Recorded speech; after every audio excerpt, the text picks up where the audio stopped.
안녕하세요. 건설 전문 세무사 장성환 세무사입니다. 이번 시간에는 무면허, 면허대여, 제하도급, 일괄하도급에 대한 건산법 및 세법상 제재에 대해서 알아보겠습니다. 무면허 건설업, 면허대여, 제하도급, 일괄하도급, 그리고 국가기술자 자격증 대여, 건설산업기본법에서 싫어하는 것들만 모아놨죠.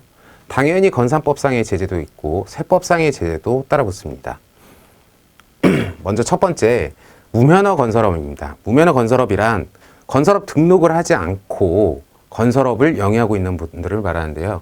건산법상 건설업을 하려는 자는 국토부 장관에게 등록을 하도록 하고 있습니다. 자본금, 기술자, 사무실, 보증가 느낌의 확인서 이 네 가지 요건을 충족해가지고 건설업 등록을 하고 건설업을 영위하여라 라고 규정하고 있죠. 그러나 경미한 건설공사를 업으로 하는 경우는 이러한 건설업 등록을 하지 않고서도 건설 용역을 제공할 수 있는데요. 그 기준은 전문공사는 1,500만 원 미만, 종합공사는 5천만 원 미만인 경우 경미한 건설공사 업으로 하고 있습니다. 그리고 건산법상 제재는 무등록 건설업자의 경우 3년 이하의 징역 또는 3천만 원 이하의 벌금에 처하도록 하고 있지만 아직 현장에서는 무등록 건설업체가 상당히 많이 있습니다. 이런 무면허 건설업은 그렇다면 세법상 제재는 어떻게 받을 것인가?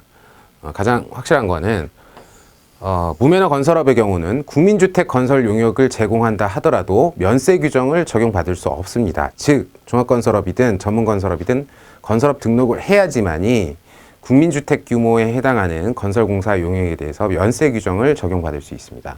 또한 실무에서 보면은 이 무등록 건설업체의 경우는 계약서가 없거나 매우 미비합니다. 그래서 계약서가 없기 때문에 기성금 수령일도 확인이 되지 않는 경우가 많고요. 세금 계산서와 관련해가지고 과세관청과 납세자 간의 분쟁이 생겼을 때 납세자가 뭔가를 입증하기가 굉장히 어렵습니다. 다음은 건설업 면허 대여입니다.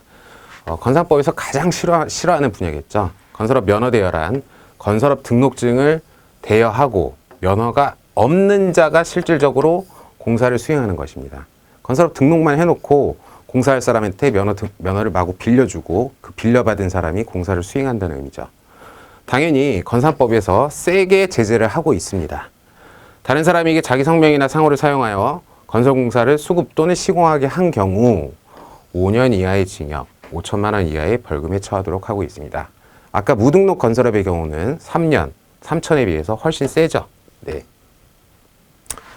세법상 제재 역시 면허 대여의 경우는 굉장히 강력합니다. 종건사가 다른 사람에게 면허를 빌려주고 이 사람이 실질적으로 건설공사 용역은 제공하고 세금 계산서는 이 사람이 발주자한테 끊어줬다. 이 케이스가 지금 면허 대여에 해당이 되는데요. 이 면허 대여의 경우는 세법상으로도 사실과 다른 세금 계산서로 해석이 되어버립니다. 이렇게 되면은 공급가에게 2% 가산세를 물고 매입자는 매입세 공제를 받을 수가 없습니다. 이걸 한번 좀 더 자세히 보면요. 면허 대여로 인해서 공사 매출이 10억 원이 발생한 케이스를 예로 들어보겠습니다. 공급가액 10억 원에 대해서 2%인 2천만 원이 사실과 다른 세금 계산서로 부담이 되게 됩니다. 근데 더 중요한 거는 배보다 배꼽이 더 큽니다. 이거 발주자 입장에서는 공급가액 10억 원에 대한 매입세액은 1억 원인데요. 이 1억 원이 매입세 공제를 받을 수 없습니다. 2천만 원보다는 뭐 5배가 크네요. 지금 상황에서는. 훨씬 더 배보다 배꼽이 큰 불이익이죠. 그래서 이 면허 대여의 경우에는 건산법상의 제재도 매우 세고 세금계산서 제재도 매우 세기 때문에 뭐 여러 가지로 금전적 불이익이 상당히 높다. 주의하셔야 된다라고 보시면 됩니다. 다음은 제하도급 및 일괄하도급입니다. 뭐 정의 자체가 제하도급과 일괄하도급은 다릅니다. 제하도급이란 건설사업자는 도급받은 건설공사의 전부 또는 대통령령으로 정하는 주요 부분의 대부분을 원래는 본인이 도급받은 사람이 직접 해야 되는데 이걸 하지 않고 다른 사람한테 하도급한 경우 요거를 가르쳐서 제하도급이라고 하고 있는데요. 명백하게 금지하고 있습니다. 즉 자기가 도급받은 건설공사 주요 부분, 대부분을 반드시 도급받은 본인이 공사를 직접 해라 라는 취지인 거죠. 그렇다면 일괄하도급은 뭐죠? 이건 뭐 제하도급보다 더 심한 거죠. 수급인 수급인은 도급받은 건설공사의 일부를 동일한 업종에 해당하는 건설사업자에게 하도급할 수 없도록 일괄 하도급을 금지하도록 하고 있습니다. 요거는 뭐냐면은 아예 받아가지고 그냥 다 던져버린 거죠. 네. 그래서 건사법상 제하도급 및 일괄 하도급에 대한 규제는 1년 이하의 영업정지를 명하거나 도급금액의 30%에 상당하는 과징금을 부과하도록 하고 있습니다. 제하도급 및 일괄 하도급 역시 세금계산서 역시 사실과 다른 세금계산서로 해석이 될 수 있습니다.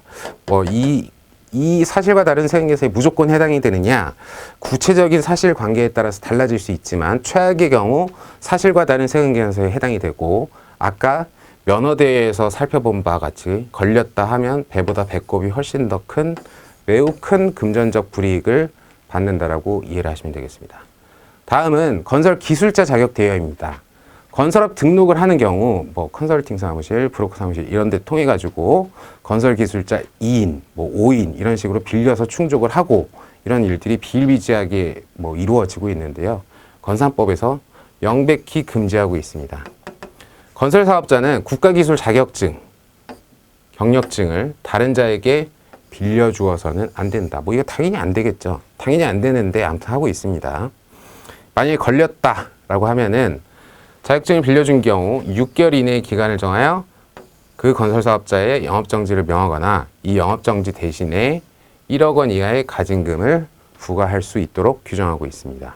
그리고 이런 것들이 계속 많이 걸린다라고 하면은 영업정지보다 훨씬 더 크게 등록 말소까지 갈 수가 있다는 점 분명히 기억을 해 두셔야 됩니다. 자, 그러면은 건설 기술자 자격을 사실상 근무하지 않는데 자격증만 대여받아가지고 직원으로 등재하고 인건비를 지급하고 있는 형식으로 회계 처리를 하고 있겠죠. 만약 이런 경우는 이거는 당연히 가공 인건비에 해당이 되고, 가공 인건비 과세관청에서 엄청 싫어하는 분야죠. 당연히 이 가공 인건비에 대해서는 법인세법상 송금불산입, 즉 비용 처리를 불인정하고 대표자 상여 처분을 하기 때문에 대표자 소득세로 부담이 귀착되게 됩니다. 지금까지 무등록 건설업, 면허 대여, 제하도급, 일괄 하도급, 국가기술 자격증 대여에 대한 건사법 제재 및 세법상 제재에 대해서 알아보았습니다.